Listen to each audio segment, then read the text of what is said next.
Welcome to another episode of the Unexpected Detour.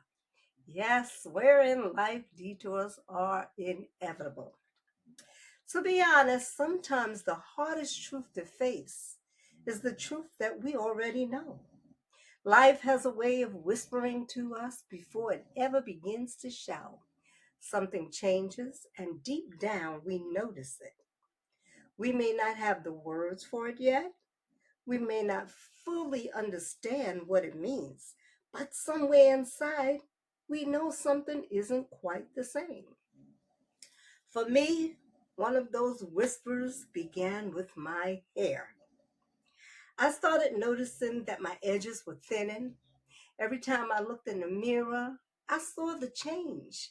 Every time I styled my hair, I noticed it.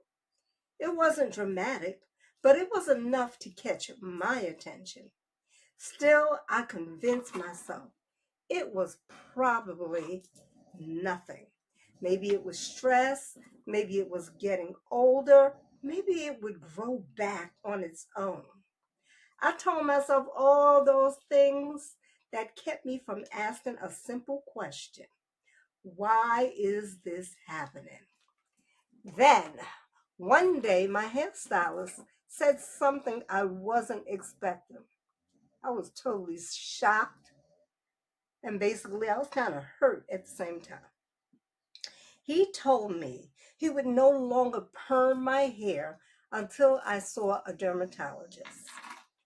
At first, I was surprised.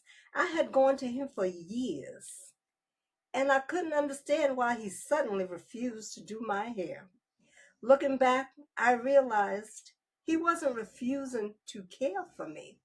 He cared enough to stop doing what he had always done because he recognized that something wasn't right. So I made the appointment. The dermatologist examined my scalp and recommended cortisone injections along with Rogaine. After 12 injections, my edges began to grow back. I was relieved. I honestly believed the problem had been solved. But life had another detour waiting for me. Menopause arrived, and once again, my hair began to thin. Back to the dermatologist, I went for more injections and Rogaine. Then came another unexpected detour: breast cancer, chemotherapy, radiation, hormone therapy, aromatase inhibitors. At that point, the conversation was no longer about thinning edges. It became, hello, chemo, goodbye hair. As I look back now, I realize this story was never just about losing my hair. It was about recognizing how easy it can be to notice something is wrong and then convince ourselves that it can wait. I seen the signs. I simply wasn't ready to deal with what those signs might mean. When I think about different seasons of my life, I honestly can say that denial has shown up more than once. Not because I didn't know something was wrong, but because I wasn't ready for what facing the truth might require. Sometimes denial doesn't look dramatic. Sometimes it sounds like I'll deal with it later. Sometimes it sounds like it's probably nothing. Sometimes it sounds like, oh, maybe it'll go away. Denial isn't always the absence of awareness. Sometimes it's awareness without action. That realization changed the way I look at life because our bodies often speak long before they begin to scream. A change in our hair, a lump that wasn't there before, persistent pain, unusual fatigue, a change in our skin. Symptoms don't always arrive with flashing lights. Sometimes they arrive quietly, asking only that we pay attention. And that isn't just about physical health, it speaks to us in many ways. Relationships often show us the cracks before they fall apart. Stress speaks before burnout. Our emotions tell us we're overwhelmed long before we admit it. Even our spirit lets us know when we become disconnected.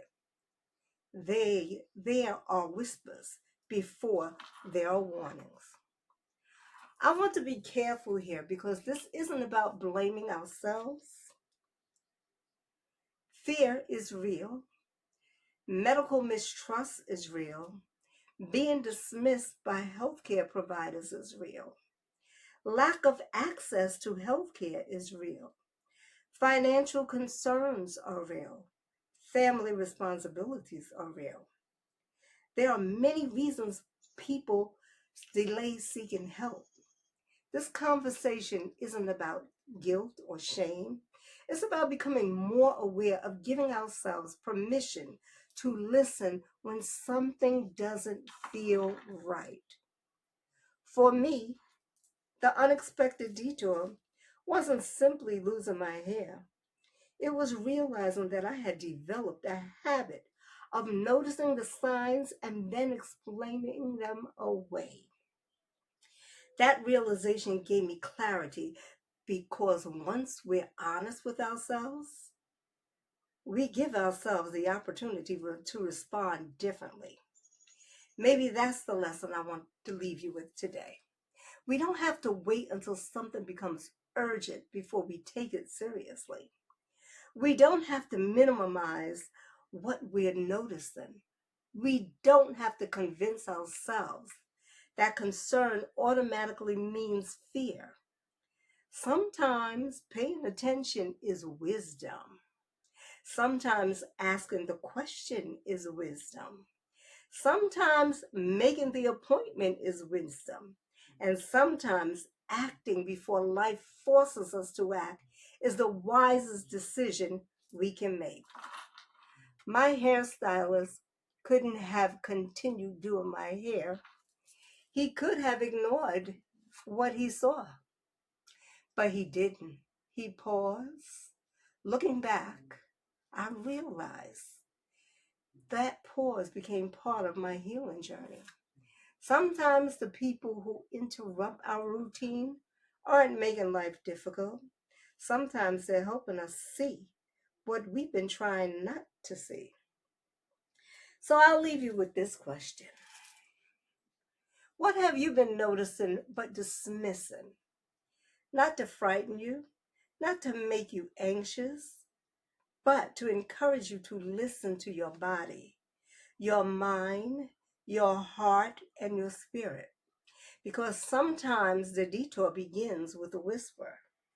And if we're willing to listen, that whisper might lead us toward healing, clarity, and a deeper understanding of ourselves. This has been the Unexpected Detour, where life's detours are inevitable. Until next time, keep walking and God bless.